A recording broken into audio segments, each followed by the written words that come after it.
Yeay!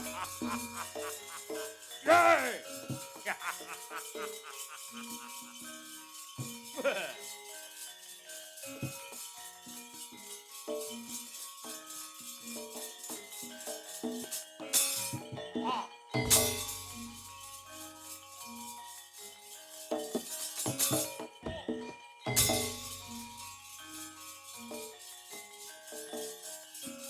yeay!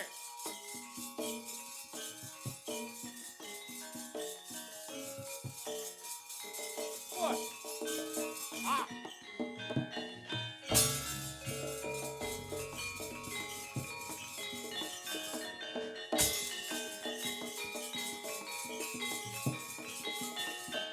wah, wah, ah,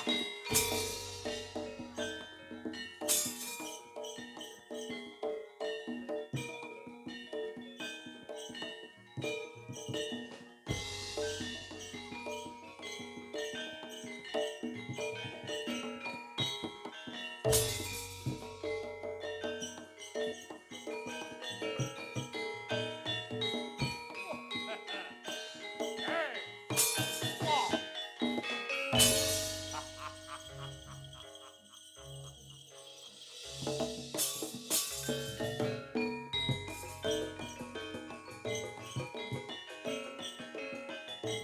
wah, ah, hey, wah,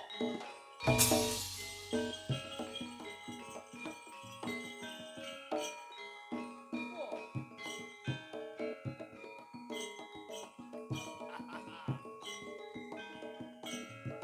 hey,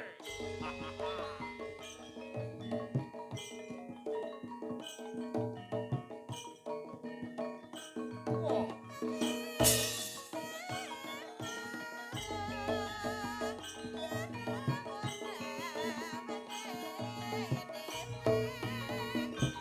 wah,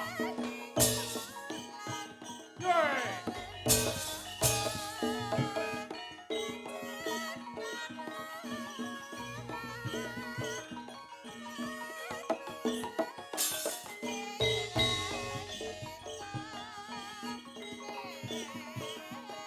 Wah,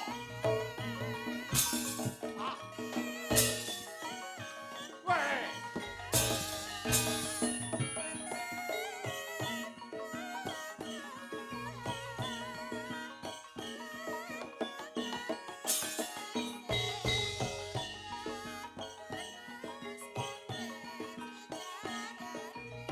Wah,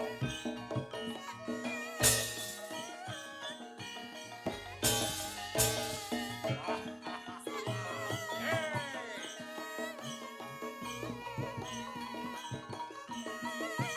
Oh,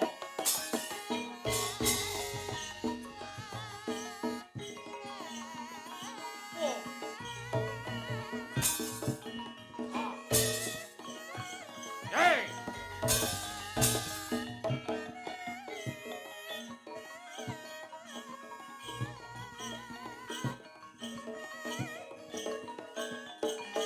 Sampai,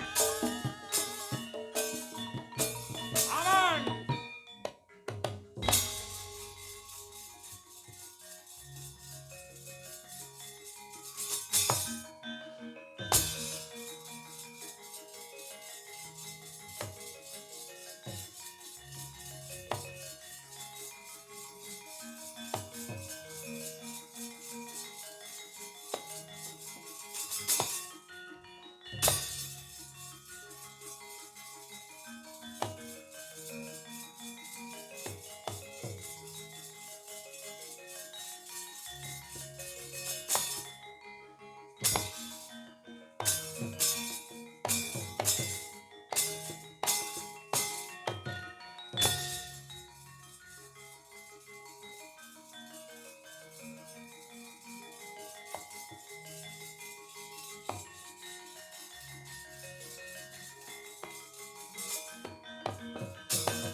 Gagak nyogo ngaluhur sasar gagak warnanipun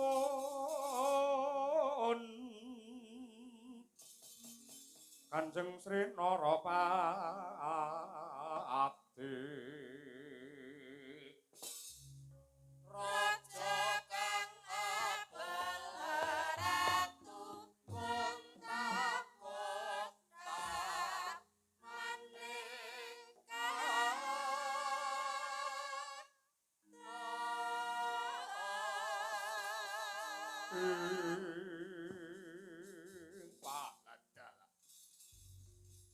Raja Manik sejatining alam ingkang tinut ing jagat. Paman Patih Surati mantra paman. Kawula nuwun angger amiji dumateng ingkang abdi ing kepatihan kalilan cumadong dawangger Baswara Kangsa. Awit saking pandonga jenengan kula sampun kelampahan minggah wonten setinggil Binatarata negari Mandura motak dumateng Kanjeng Rama Prabu Basudewa supados dipun wontenaken tontonan ingkang alangka nenggih adu jago menungsa.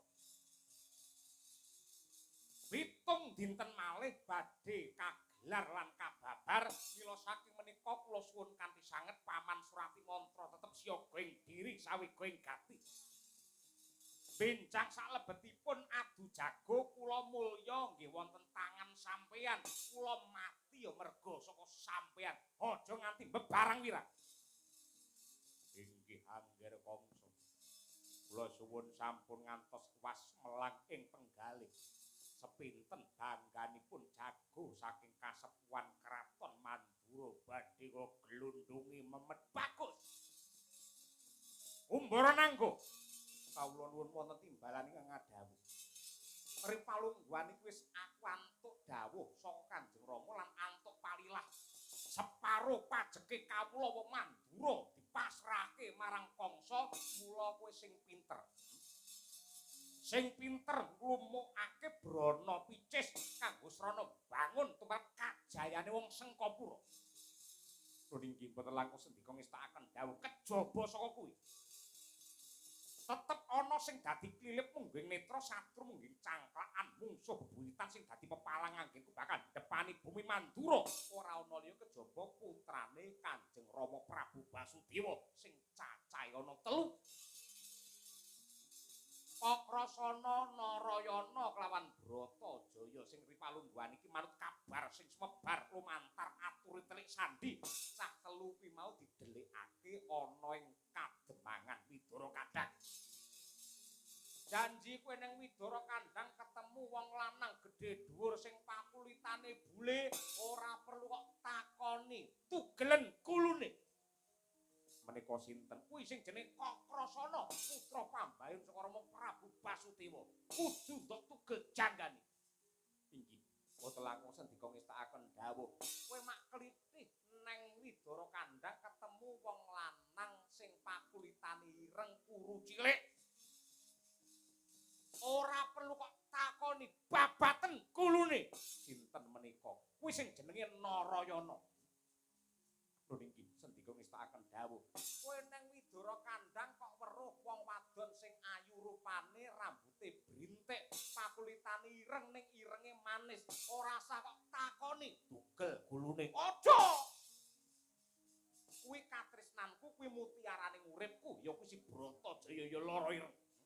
Mendah kaya apa mareming rasaku lamun to jumeneng ratu ning negara Mandura sesandingan pawan mustikaning jejantung ya kuwi Bratajaya. Gendongen nganti mak seruwing ana kabar kowe wani ngambung tak tugel kulumu. Inggih mboten langkung sendika ngestakaken dawuh budal dina iki. Paman sing siaga ing diri nadyan to wancine barat wis sampean kudu sameta sak kabeh. Ngestakaken dawuh anggen.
Wono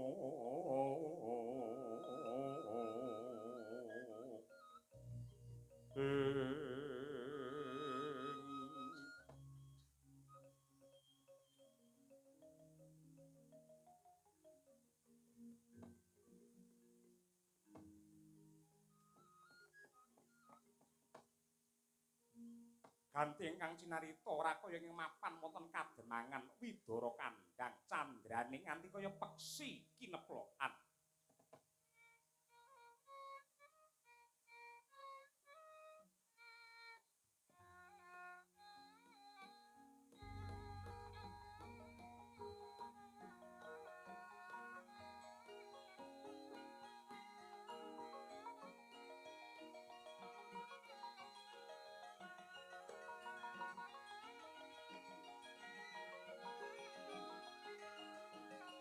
Nyat langening kalanggana gelar pandamun saratinon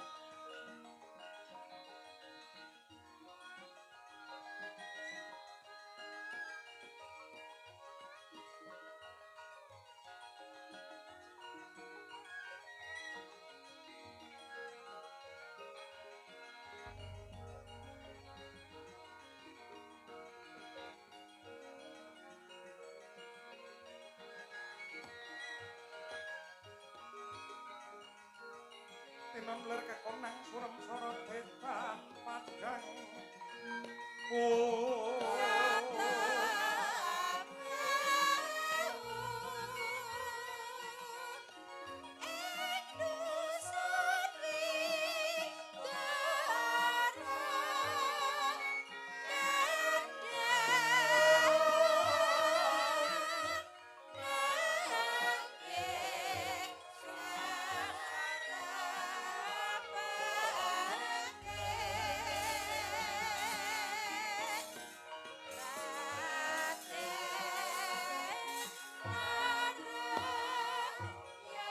kademangan widara kandhang sinebut bumi perdikan karana ora duwe wajiban pajek marang negara Mandura.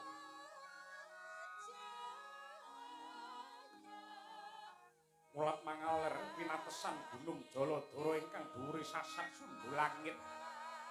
Ilining toya saking harga lenggak-lenggok manggap kinarya nyileni pasabenan lan pategalan sarta kinarya sesuci para kawuling kuning samya manembah marang Gusti. Kepining marga winates tembok kang linabur seta dasare nyarengi dinten merdeka genderaku mlebet nenggih sang Dwiwarna. Saben-saben prapatan pinangun cakra kinarya bawa rasa lan jaga katentremane desa satemah para kawula guyub rukun tebih saking tindak Durjana. Sinten ingkang lenggah wonten ing pendhapa kademangan inggih Sang Kaprasana kahadet ingkang rayi Sang Narayana Bratajaya miwah Sang Udawa.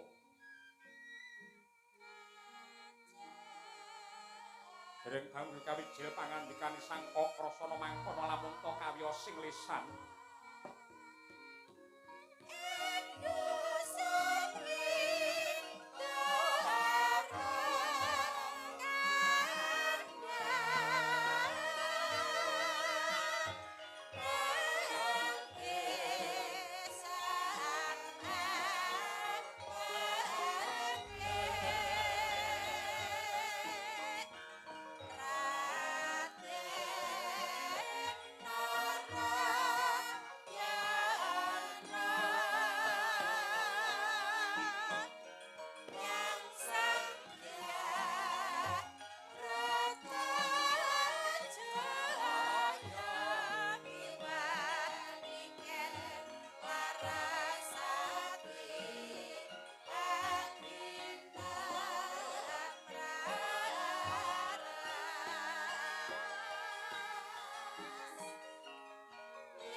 arum arum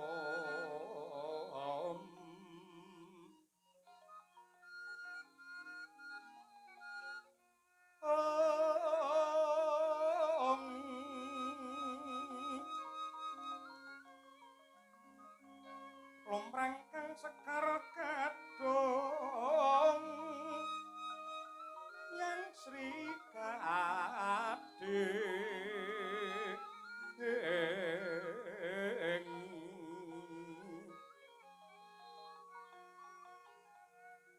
rengganing taman sari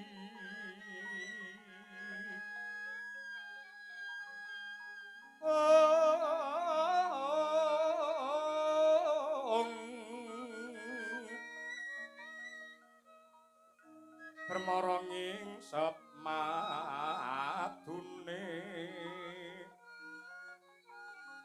brengangan pindho ujining Pramana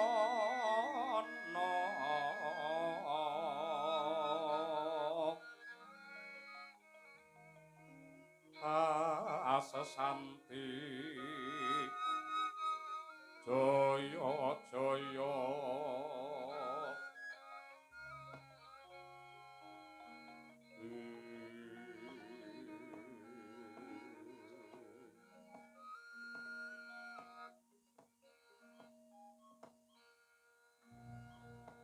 ya jagat ya dewa ya bathara kadangipun Kakang Yayi Narayana kawula nuwun wonten timbalan kang ngadhawuh Kakang Mas Prasana Bratajaya ana dawuh apa Kakang ora keri Kakang Udawa Prasana piye semuni ana bab ingkang bakal rembug maragake dawuhna ingkang kanthi tetela ya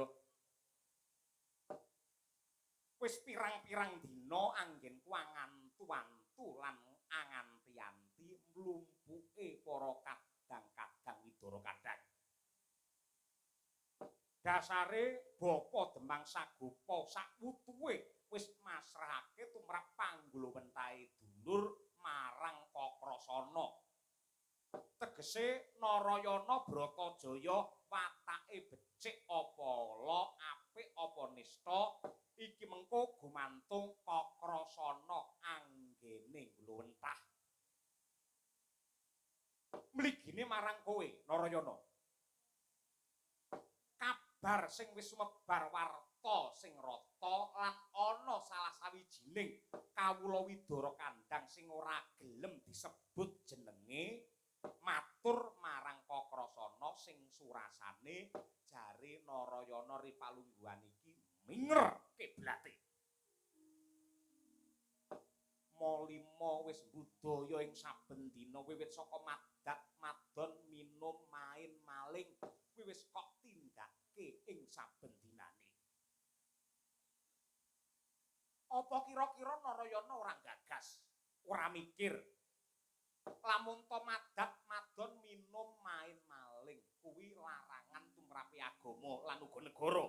Madat ki tegese ngombe wujute srana ingkang kanggo marem utawa senenging pribadi satengah wani karo sapa wae tanpa duwe rasa gigrek batine marem pikire padhang ning yektine kuwi mung srana kanggo ngrusak marang jaringane pikirmu utawa jaringane otakmu kuwi madat. Minum ngombe banyu sing disumet wae murup lamun to dilebokke ana ing awak tan wurunga bakal brodol ususmu parandene malah kowe mendem. Main kuwi nadyan to kaya ngapa lan kepiye tetep kuwi kanistan kuwi wong tegel kuwi wong mentala. Sing jenenge wong main aja kok wong liya mara tuwa wae dimusuh. Kuwi main. Maling nyatane ora mung secara sesideman nanging kowe nganggo dalan sing nyata wani brandal wani begal wani ngecu wani japret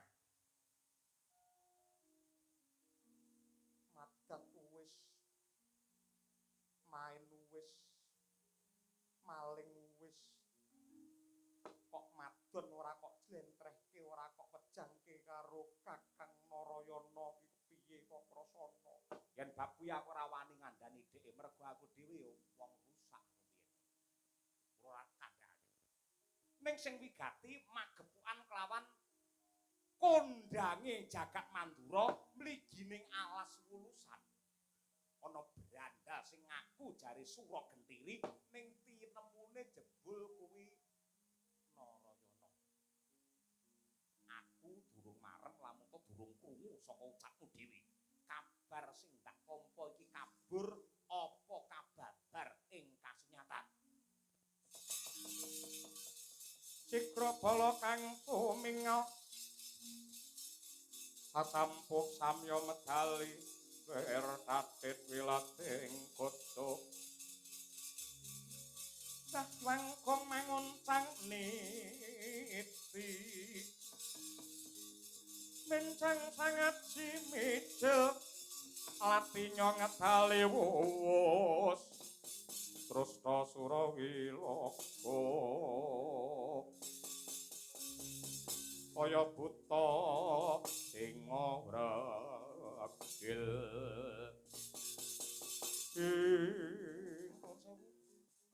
Kakang Mas Kakrasana jimat sesemban kuling Marcapada prapting belahan. Kula mboten badhe selak, kula mboten badhe goroh, kula mboten badhe pundi. Sedaya ingkang jengandika dawuhaken menika leres lan kababar ing kasunyatan. Molima kula tindakaken.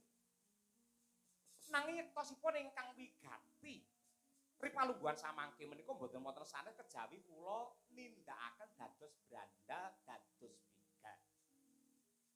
Lan anggen kula dados brandal menika mboten kok kula mburu dumateng marming manah kula pribadi ning karana kula ningali ngibarate timbangan jomplang etungan ganjil tumraping negari Mandura ketitik sing saya sugih saya ndedel sugihe sing mlarat saya nete-nete uripe pejabat praja sing kudune ngayomi marang para kawula ning nyatanipun golek marme dhewe golek klimising lambe blenduke wetenge dhewe golek mulya dhewe tanpa gagas rekasane sagung para kawula dasih mongko sing dirasakne kamulyan dening wong sugih kala wau inggih saking bondo pajek para kawula anggenipun pasok marang negari. Kula keni kula dados brandal, kula dados begal ning kula pilih-pilih. Ingkang kula begal namung wong sugih, namung sentana praja sing paning nglingkuhke dhuwit negara. Sasampunipun kula pikantuk wujude brana kala wau, boten kula pangan piyambak, ning kula wenehaken dumateng wong cilik ingkang keserakat gesangipun.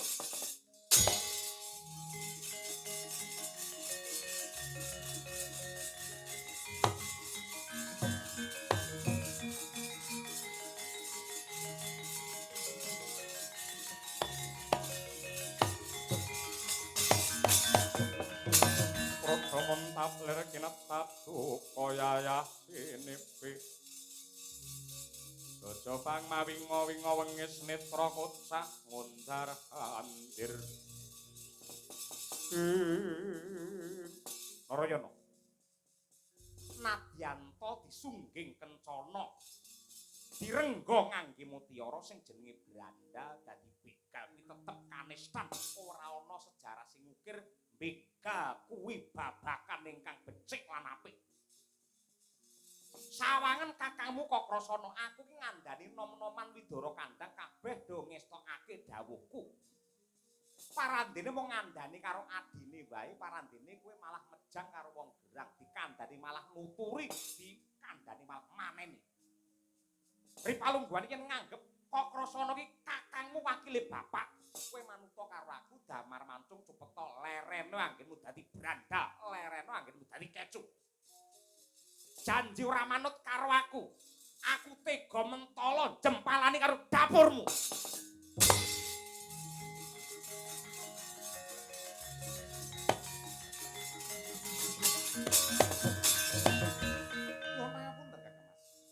Tekad kula menika sampun kenceng, tekad kula menika sampun gembleng. Nuwun sewu. Sampun malih kok namung Kakang Mas Kakrasana ingkang ngemutaken dumateng kula. Nadyan dewa mudhun nggawa gaman bledhek kula mboten badhe mundur berandal. Aku.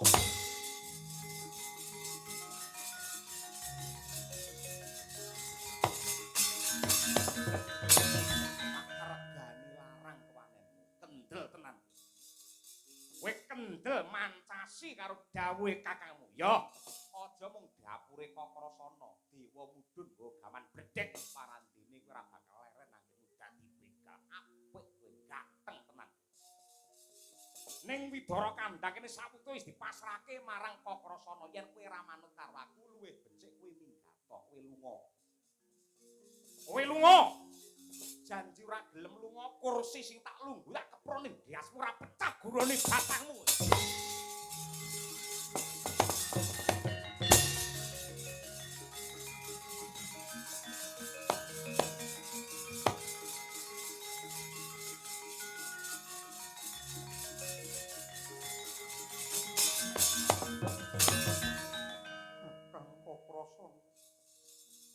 Wawarahe bapa Demang Sagopa mbiyen wong kiyen sabar kinasih dening pangeran wong alah luhur wekasane yo nadyan to Kakang Narayana ki kleru Kakang Narayana ki luput ning carane ngelekke apa kudu kok sentak kok getak kaya ngono kuwi nganggo swara sing kasar. Kula kang mangkono dirembuk sing kanthi apik. Nyatane ora kena dirembuk mergo omonganmu kasar. Isaku ya kasar kaya ngene iki.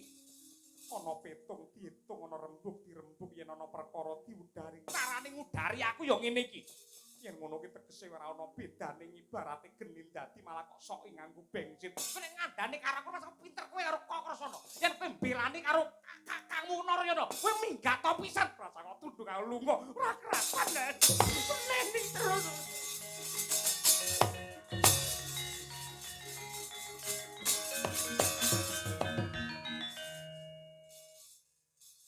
Ngandani nguturi pengajian jane yen gelem ngakoni neng Widara Kandhang ini tuwek dhewe aku yen gelem ngakoni tuwek dhewe iki aku nomor loro iki kowe mula aku karo kowe dilumpuk ning bonangan lak ngono to lah sing jenenge wong tuwa iku dene lak kena tinuwa-tuwa lan tinuwi-tuwi wong tuwa kudune kena kanggo gondelan.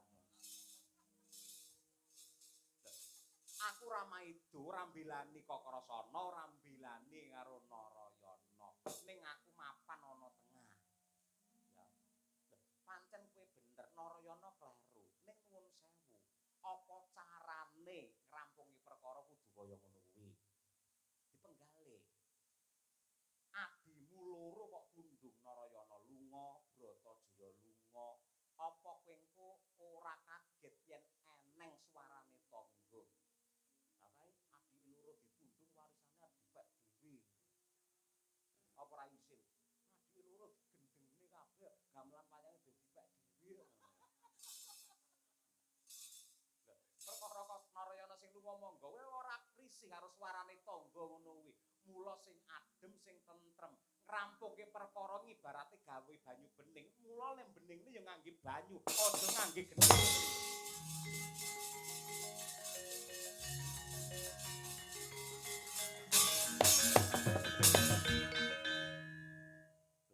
Menawi saking pamanggijen ngandika kados pundi?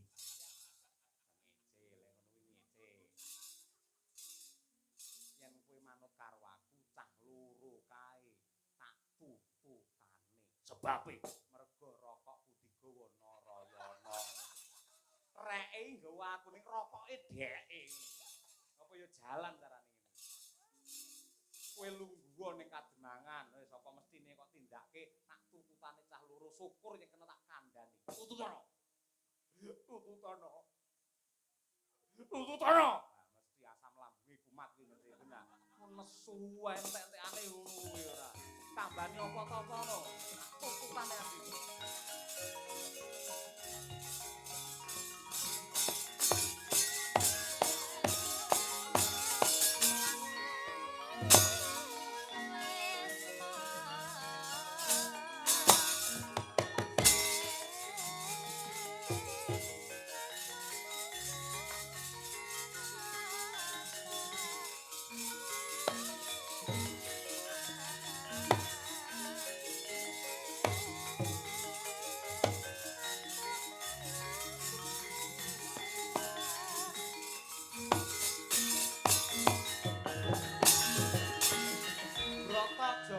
apotek nusul Narayana. Aku melu kowe, Kakang. Aku ki Brandal, aja melu aku, nderek Kakang Kokrasana. Kowe becik melu Brandal timbangan melu Kakang Kokrasana sing ngomongane buanter terus. Ora krasan mendina digetaki nek rene wong biasane aku tok misuh-misuh. Sapa? Kokrasana. Aku ora krasan aku tak melu kowe. Apa ora gila duwe dulur begal? Yen perlu aku dadi begal pisan. Wong wadon tek dadi begal, begal ki nggunakake kekuatan otot. Apa sing bisa begal bondo ki mung ngangge otot. Wong wedok tok anggap ora iso begal. Caramu begal piye yen wong wadon kaya kowe kuwi? Ora perlu nganggo perang. Waton ana wong tak encepi, banjur mripatku tak kedhepne sisih. Engko yen bengkoke lurah rantek pengin roh. Sing diancam mesti bengkoke lurah. Mun. Aku melu kowe dadi Brandal ya gelem tak kira lek ngentuke dhuwit luwih akeh aku timbang kowe. Narayana, Bratajaya, mulih.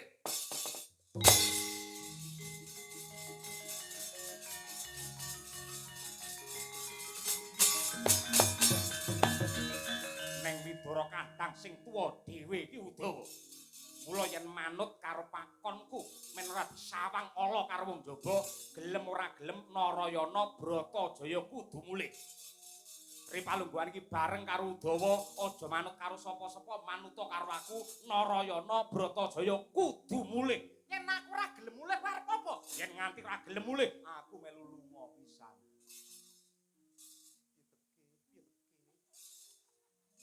Senengane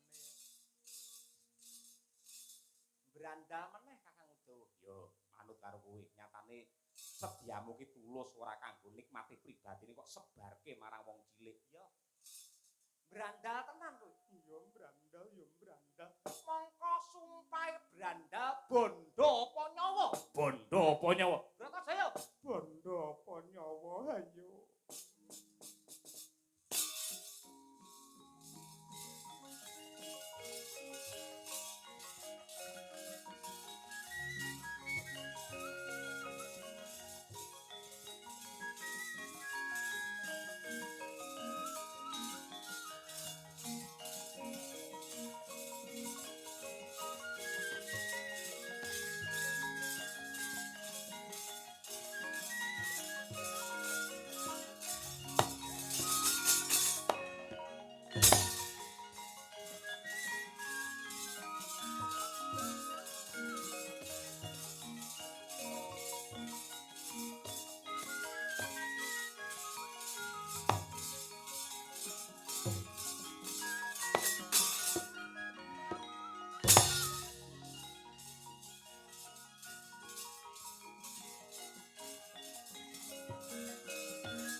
Murahan ngaraning ngajuret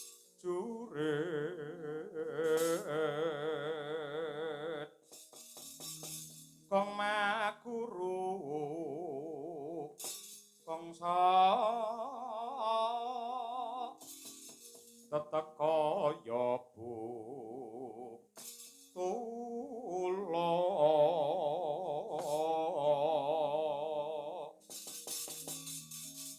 war panjriting turang ngesti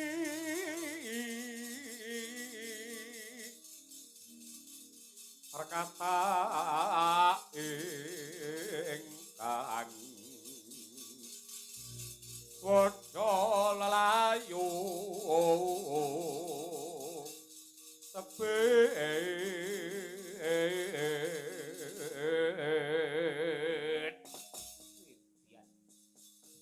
Sajroning aku ngambah alas wulusan ketemu wong sing mlumpat saka sak ndure wit-witan rambuté gondrong. Sowo tambuh marang aku jenengku Begal Udawa. Begal yo. Kowe prajurit saka ngendi? Sentana Praja saka Kadipaten Sengkapura, kumandhang garba kang dadi aran Bondo apa nyawa? piye? Gunjing langit kelap-kelap katon ler kincanging alis ler kincanging alis sabarang kadulu Karepmu piye? Bondo apa nyawa? Abot nyawamu bondo gorene. Abot bandamu nglayang nyawamu. Kowe iki brandal cepete paradene jarak perkara karo wong Sengkapura. Sulung mlebu geni. Ora kakan sangat pamikat ilang nyawa. Ing kene ketatalan tenan musuh aku.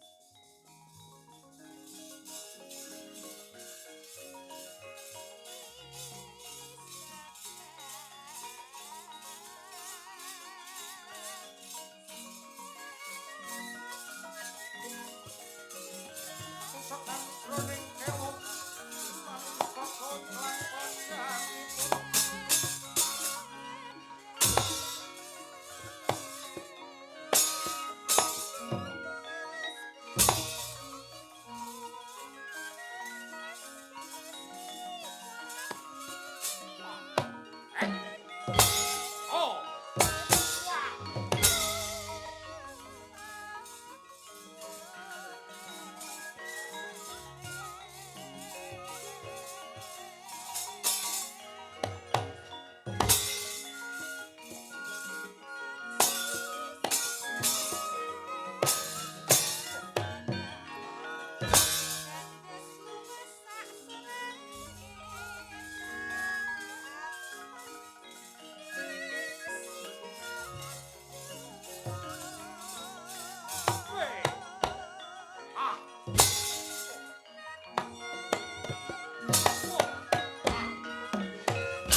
Hei.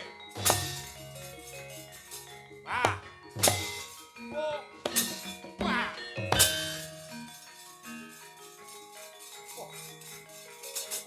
Wet. Oh.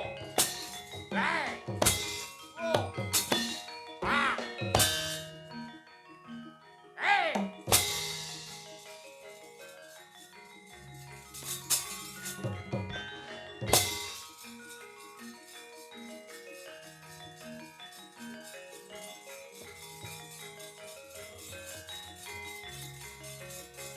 Hey, mundur.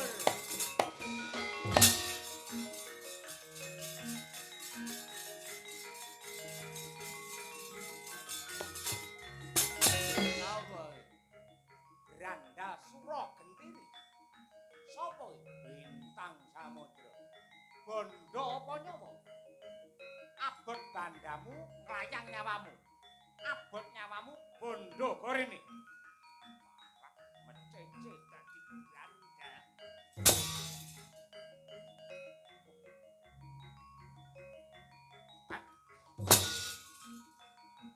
Eh. Oh. Oh. Oh. Eh.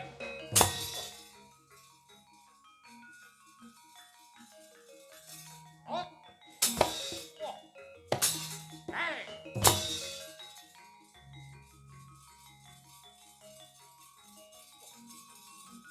Ah. Oh. Oh. Oh. Oh. Weh. Loro ireng. Preteli sandane.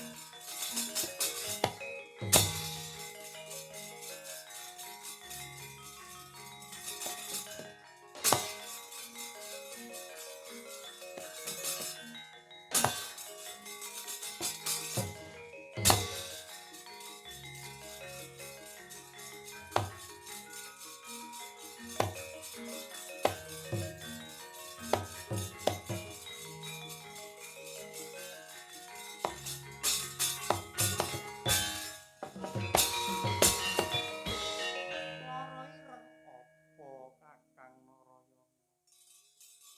Sing jenenge begal ki ora mung njupuki sandangane mungsuh. Njur dilumpukne kapan olehmu maju perang. Ngenteni kowe leren, Kakang Udawa leren, kok aku tak maju perang.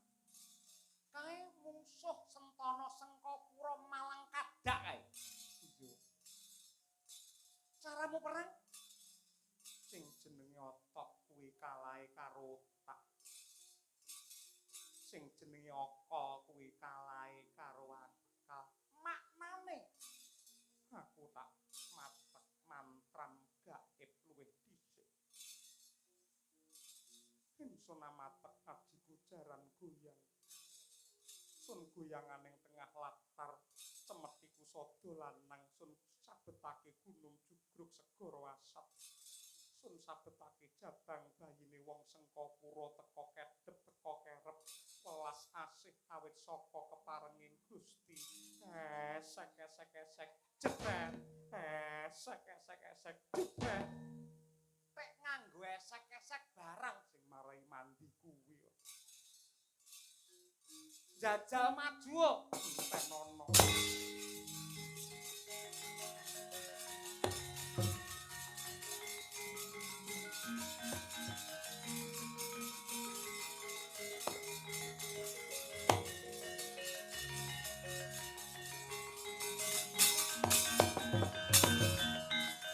Grombolane Granda jebul ana wedoke barang.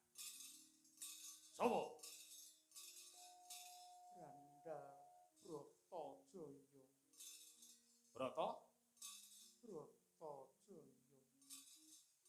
Kowe sing jenenge Kumbara Nangga. Loh, wis kenal karo aku, ngerti karo aku.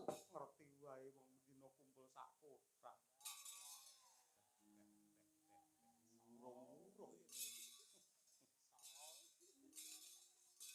Jan-jane kowe manut karo aku ora perlu kowe dadi brandal, dadi begal. Eman-eman ayumu.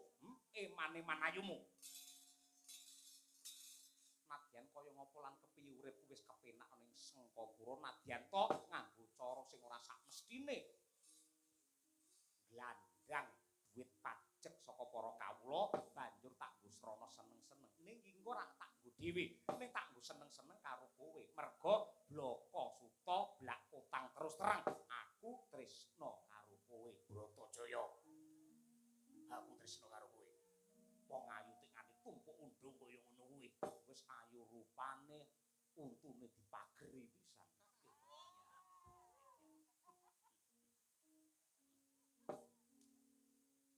Yen pancen tresna tandha tresnane piye? Kowe ngejak apa njaluk piye? Budal.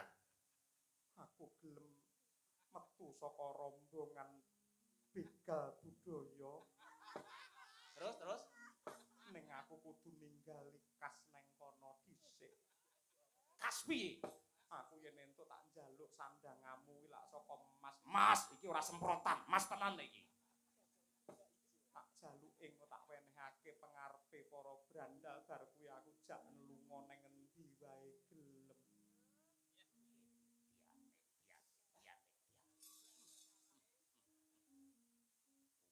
Muga wong Sengkapura renek sing roh. Yen nganti roh mesti saingan karo aku. Walid nak dewi boleh.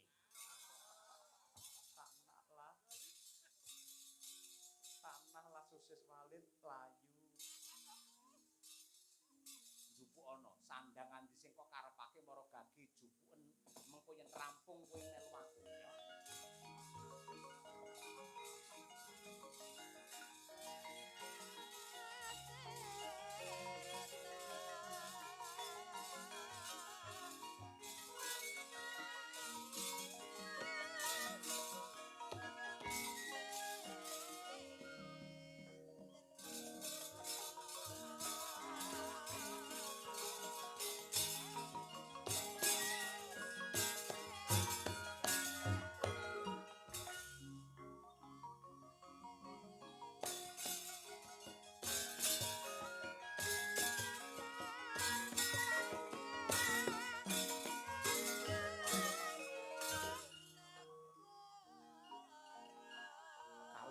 Kalung ulur iki emas iki.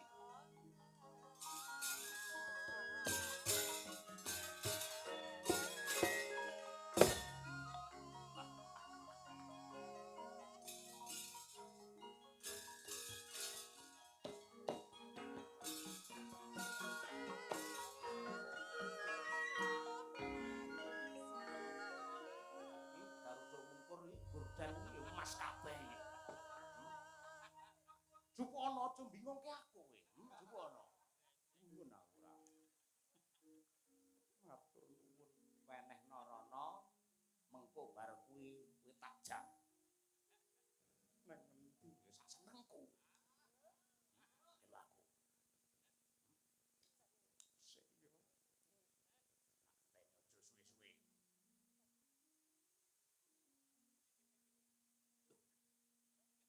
Sopo iki? Kayak mau Bratajaya iki sapa? Bratajaya. Apa endi sing jenenge Bratajaya? Arep kok kapake. Tak jak lunga rabi. Penak men. Lah iki mok kowe percaya men karo begal. Begal lek wedok ni malah luwih kejem ngerti ora? Dudu karepe dhewe. Lah karepe sapa ya kowe ngono? Setan malas kapusan karo wedokan aku. Nah, goblok.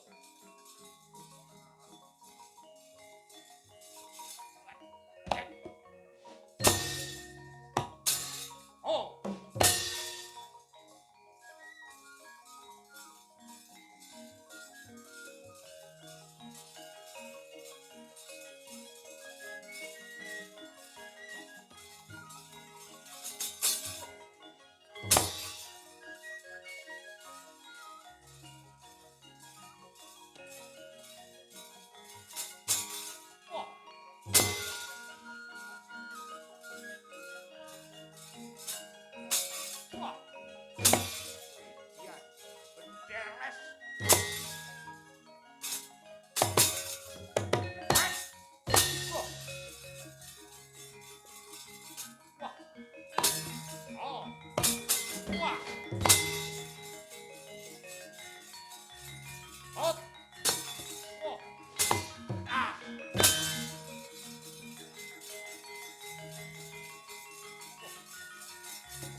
grana picis iki wenehna karo wong cilik. Ya.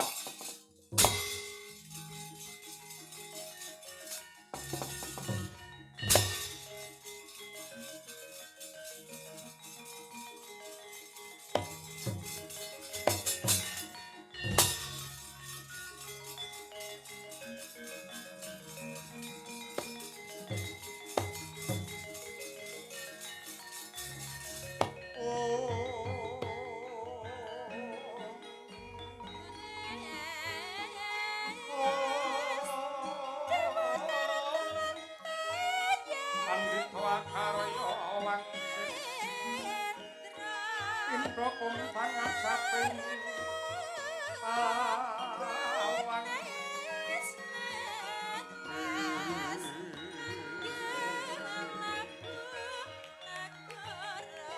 susuk angin ngending gone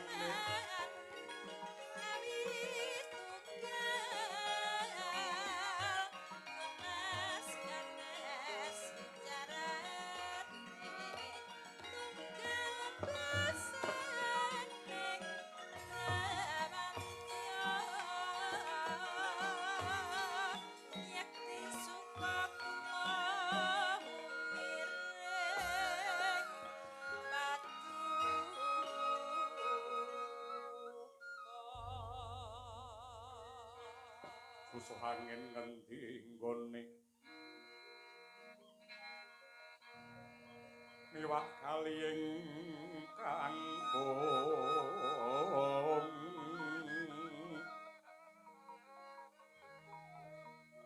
apake kuntul ngalayang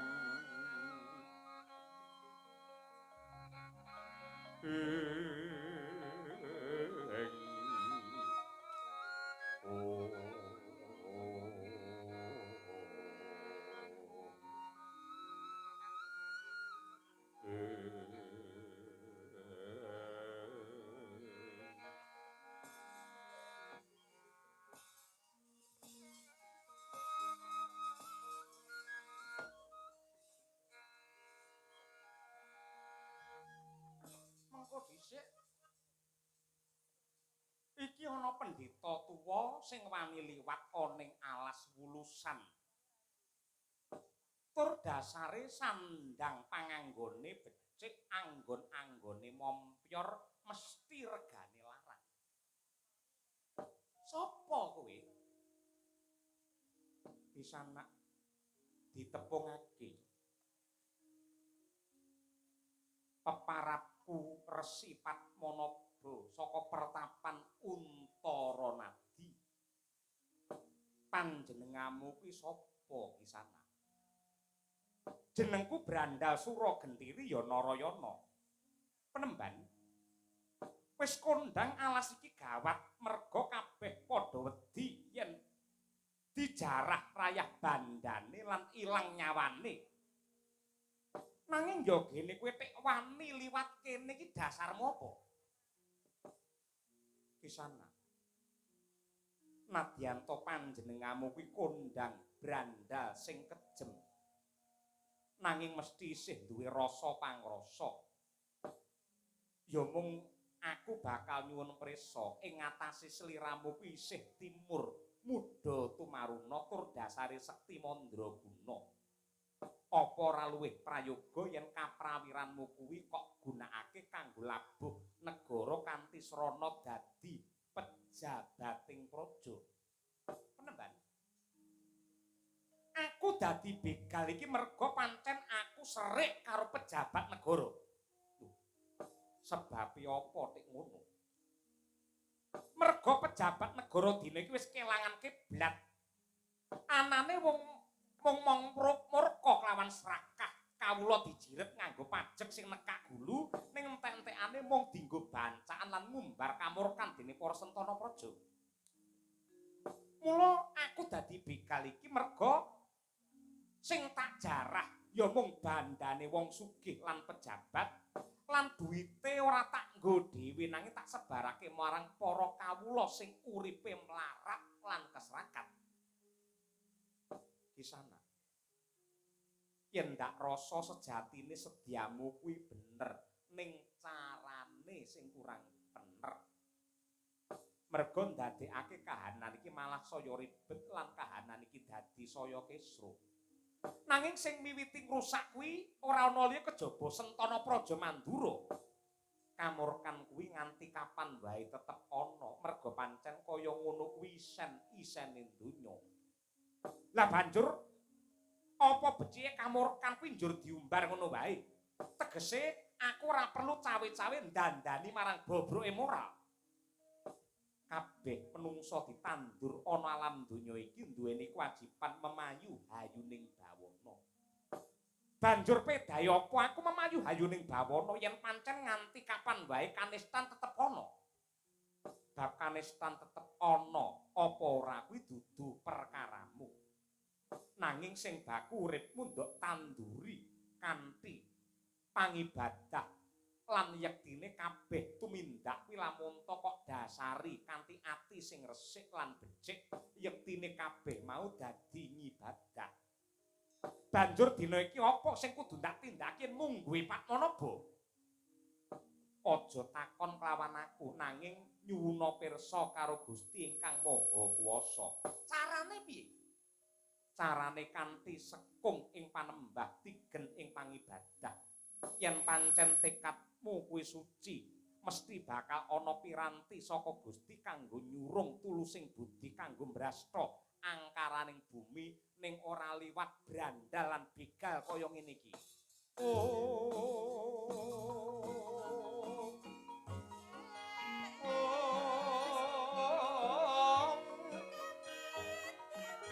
Trutyas kuyung ulah sekara kanda nyorum angrarucitna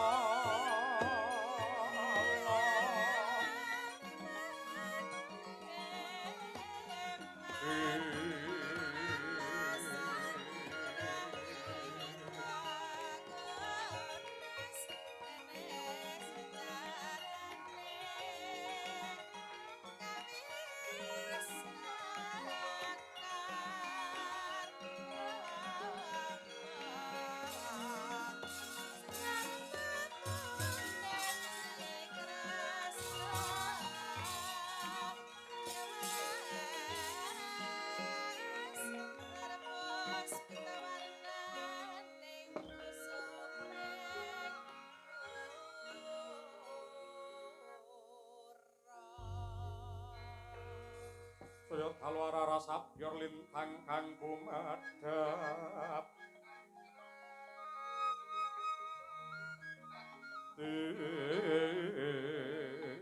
Esti sunyo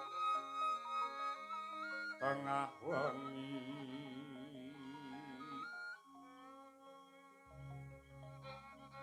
lumrang kandaning puspita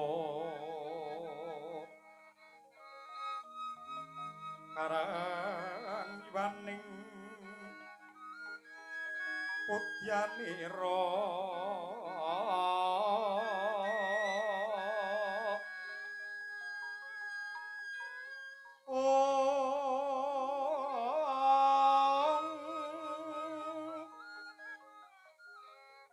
sang dwija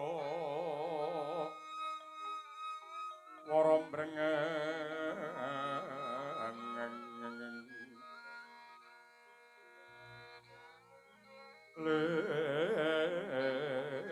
ler swaraning madu brangta kan samar pamoring suksma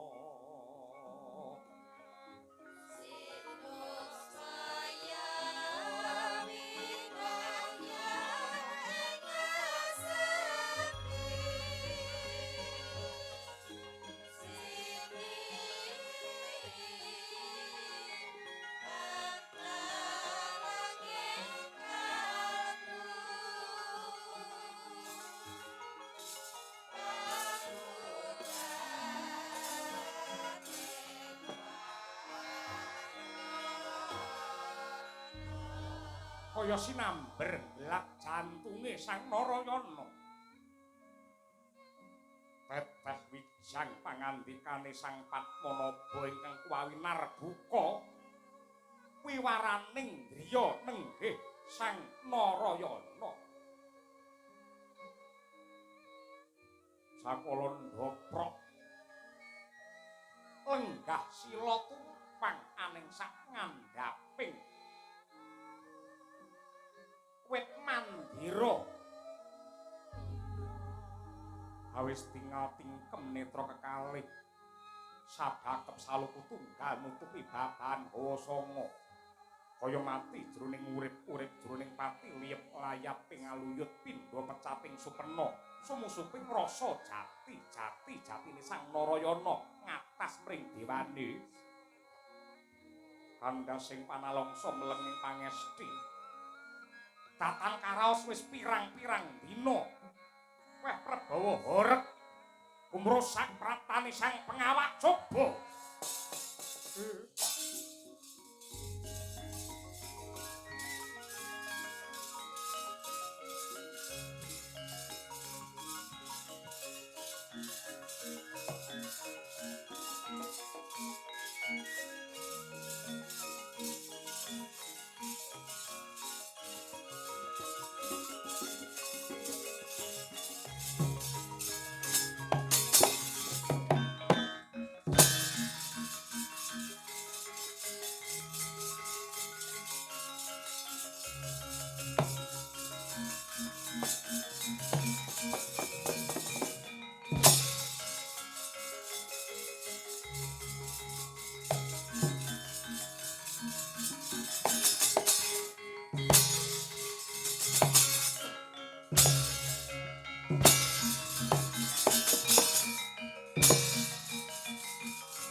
Kuning angin gugur akraning arga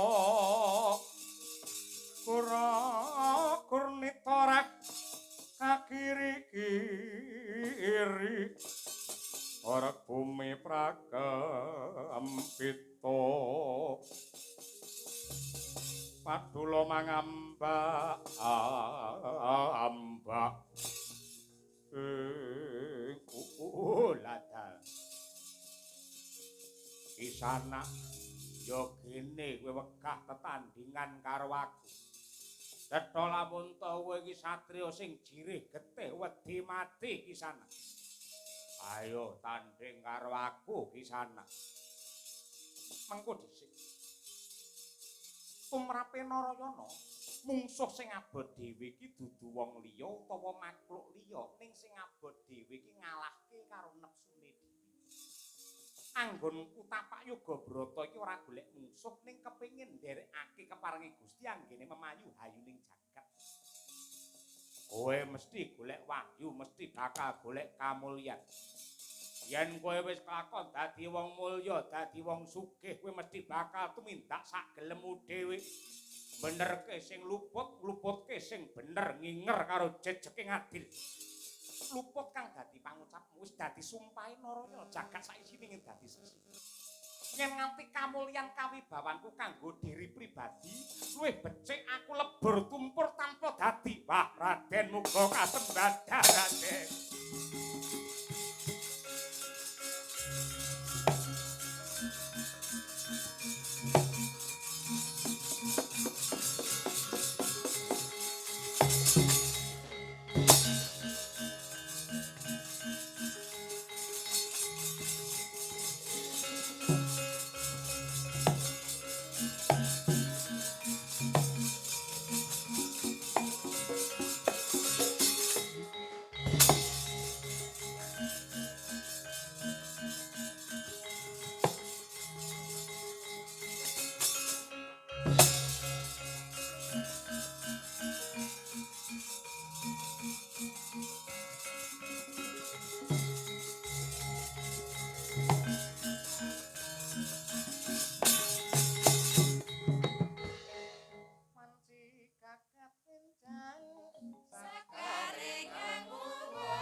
Sawetara suwe anggenmu tapa brata satemah mencorong tejamu gedhe pangaribawamu kaya ana sunar ingkang mlerengi mripat manjing ana anggammu Kakang. Apa kira-kira ku sing jenenge Wahyu Makutarama? Yen ora ngerti iki takono senengane bedhek mun. Iki mau pusaka gaibing Gusti sing cacahe ana 3. Teluwe sak circle Ya. Wiwit saka senjata cakra angka 2 ya kuwi kembang Wijaya Kusuma ingkang angka 3 panah Kyai Kesawa dayane yen cakra kanggo munah satrumurka banjur kembang Jaya Kusuma yen ana keparengi Gusti nggih ngusadani wong kang nandhang gerah nggih nguripake wong kang mati sing matine sak jabane garis yen ngono ampuh tenan Jaya Kusuma iso dadi tamba ampuhe pancen kaya ngono kira-kira karo biyu muringa ampuh ndi senengamu kok tanding-tandingke angka 3 jemparing Kyai Kesawa ing mapan ana ing rikmaku yen ndak takoni secara batin lamun to rikmaku iki tak singga mongko iki ngobahke Kesawa aku bisa mledak dadi buta sak gunung gedene dadi rikmamu ora kena kok jamah ora kena disenggol ora tau kramas iki urusanku lah sakwise entuk kanugrahan kaya ngono kira-kira sing dadi lantaran sapa peparape Resi Padmanaba ning sakwise nobatake aku setem aku ngerti karo kiblat wasana panjenengane kaya ilang jinempana ing angin ning mesti ana bab-bab sing wigati sing kudu ndok tindakake magepokan kelawan kanugrahan sing ndok tampa. Merga kala mangsa tekane Nugroho ki bareng karo tekane coba. Tegese kanugrahan sing ndok tampa kudu piguna tumrap bebrayan agung. Mongko ripalungguhan iki mandura geger. Jare kabare ana adu jago menungso. Kakang Kakrasana semune tindak rono. Apa ora ana krenjeting batin kepengin nekseni ramene adu jago. Aja mung dadi wong nonton, ngibarati yen ana sing butek ayo dibeningke, yen ana sing ruwet diudari bebarengan.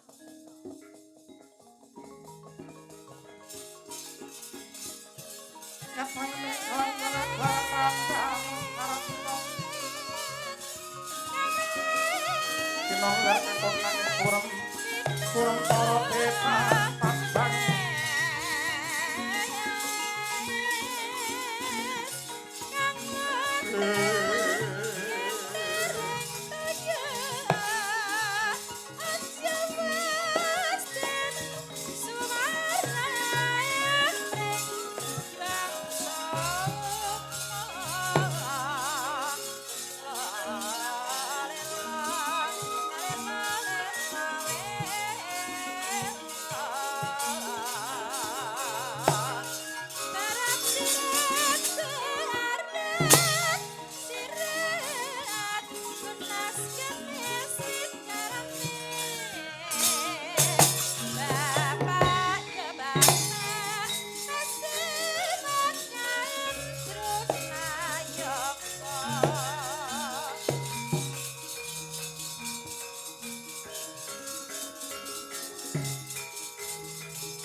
Monggo Mbak Tri Hastuti Ernawati.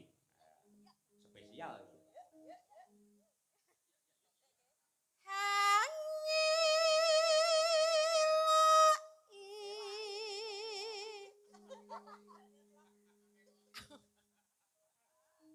Baleni nalo. Senengane dibalen-baleni. Dua kali aja. Coba kaya apa?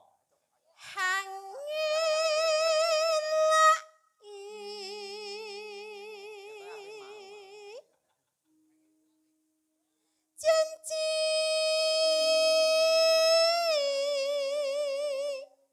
Halah selendang biru. halah selendang selendang biru Aslendang selendang Jan, sing kok pacing. biru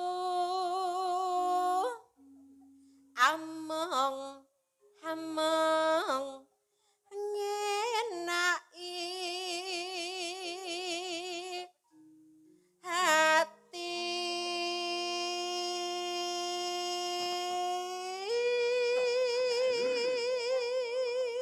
Nora tekan. Ayo. Nara tekan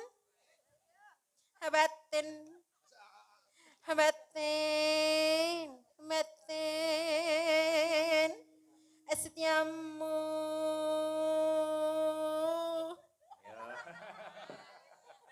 Ayo. Iki sing girang iki ngangge alah ayo. Alah, ayo. Cik rok lu. Alas selendang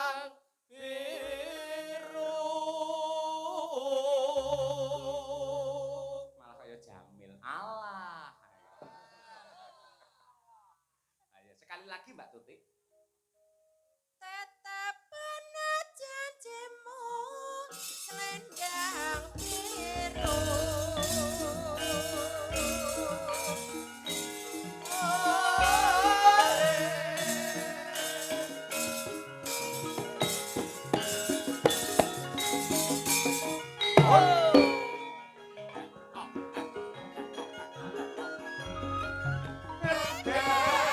Tresna aku nyawa selendang biru. Gulungan menikok menopang masih api ganjung kebaya ungu nyampe batik solai semis lakyang ning gawe biko nyata ngaku aning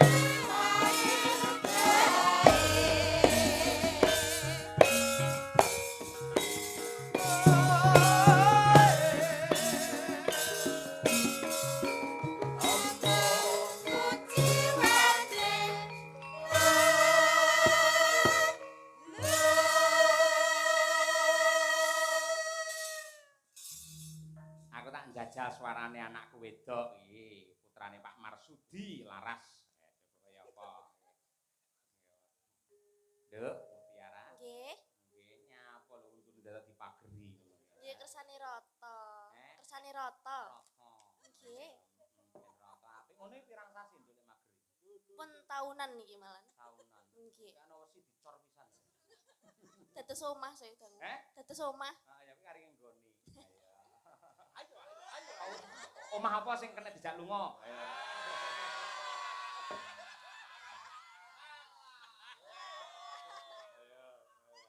Mutiara. Piye merasakan panggung perdana di Madangkara?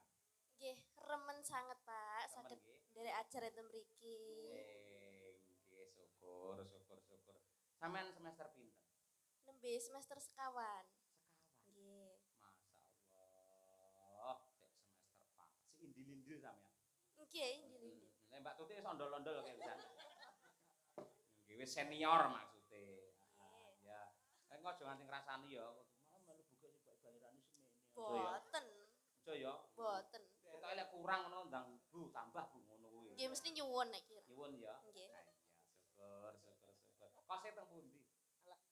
Kenapa kok tenglet kos? Sapa ngerti pas Bu Kesi lagi sibuk ngurusi wis marangkung kok. Anu Pak Cahyo sampean sing golek sinden aku iso berkunjung ke tempatmu. Ya ya kentingan pemburi kampus, apa nguresan, ngulon. Endi? Bu Kesi pripun niki? Napa perlu kula jawab? Iya dijawab no, ora apa-apa nduk. Nah, bapakmu ben marah. Aku iki berbuat apa mesti dipangestoni istri. Iya, ibu ki santai kok, Nduk. Bapakmu ki wis bagine ibu ki wis tak liarke. Liar rembunan. Oh, dadi padake kewan aku iki kaya ngono. Wis ra apa-apa. Nggih ngajeng isi. Ajeng isi. Nggih. Sing anu nggen apa kayak rektorat apa sing nggen anu tari kae. Cerak masjid. Masjid. Nggih. Ya ampun, dadi mendino turumu ning Kalimasada kae. Nggih. Masjid kae. Nggih. Oh iya. Solekah ngoten kersane solekah. Oh soleka. Nggih. Oh iya. Amin. Urung, Nduk. Meter papat rada solekah iki suwi-suwi wo Triwikrama.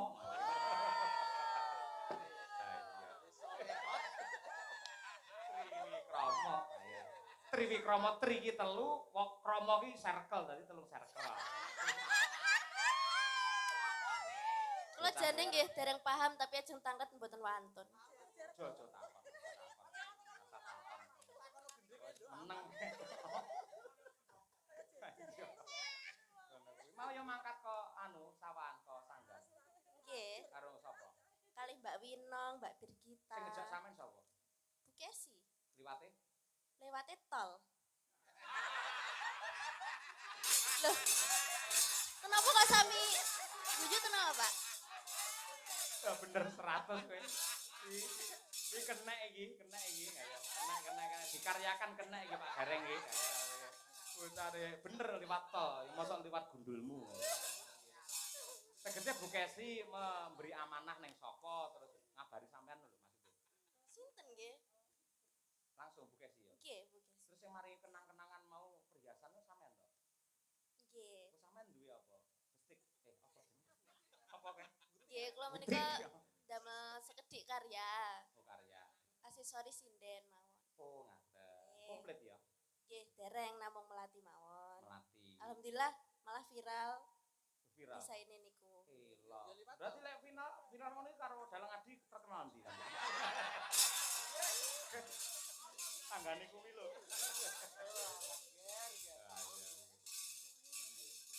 Anjen lelakon iki. Mari kudu guyu. Wis ora apa-apa, Nduk. Muga-muga kerasan ya, Nak ya. Nggih, Nggih, pangestunipun. Ya, wong sang langsung kaya bis ya langsung. Yo, yo. Coba dicek sik no suarane.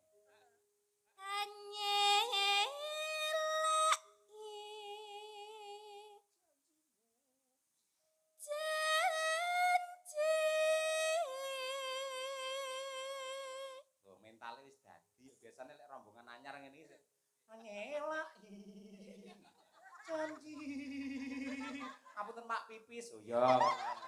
Lah iki langsung dadi ya bocah iki ya. Kulino melu panjenengan to, Nduk? Nggih, tapi kita sih ajar. Oh, ajar. Oh iya ya. Rumun angger piyayi, anggere Pak Marsudi, angger mburine di ngono nganti anak-anake apik-apik. Nggih. Abi. Ayo. Terus aja diganggu sik. Ayo. Yuk. Selendang. Ayo. Selendang biru. Selendang biru. Amung ngenaki hati. Aja manut winong, diblocokne biasane cahane. Amung to biasane dhek kleru ngambung ki malah nggo. Amung bener. No rata kan batin. Nora tekan batin setiamu. Mbak Tuti dhewe, ayo. Lun, wis suara gede. Ayo. Kenapa harus saya toh Pak Yoyo? Kenapa harus saya, Walid? Kan ada yang lain toh Pak Yoyo. Ora pokoke lek ora kowe aku moh aku. Wis pokoke kacek 1.000 lek ora kowe moh aku. Mas Dar, jangan begitu. Centengin dulu. Suwi ora nyeluk Mas Dar. Mas Dar yang enak Mas Dar. Posisinya. Ya kalau gendar itu posisinya harus enak dipandang dan rapi gitu loh. Ngene bojone kok betah ya. Koma aku muni aku kuru langsung. Nika sing kita kemahin ngampet tak. Nah, ya mulo ngopeni pitik doro. Yo. Selendang. Gede. Gede. Jare seneng kamu Tapi- gede. Tapi kalau saya besar suara saya nanti gimana gitu kalau Alah pagi. itu, wong ya suara cilik padha ae gimana kaya. Gorokan saya tuh masih sempit Pak Yoyo. Ayo gede. Iya ya. Belajar makan yang besar-besar ya. Ya.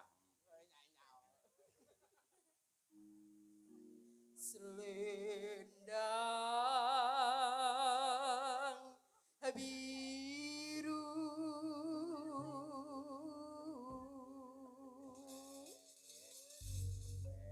Ternyata enak yang besar Pak Yoyo. Iya menurutmu. Iya. Ya ndak dintekne ya. Coba kembali ke Tiara. Cilik ae nduk aja melu gede. Tatapan janjimu selendang biru.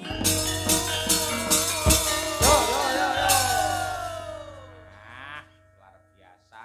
Waranggono cacah Cikro lupat mok 6. Merantasi kabeh penggiring Cikro. Karo ngono ya karo batine sumber lho, rene taslim jalan to. Kuwi Joko ngono kuwi lah terus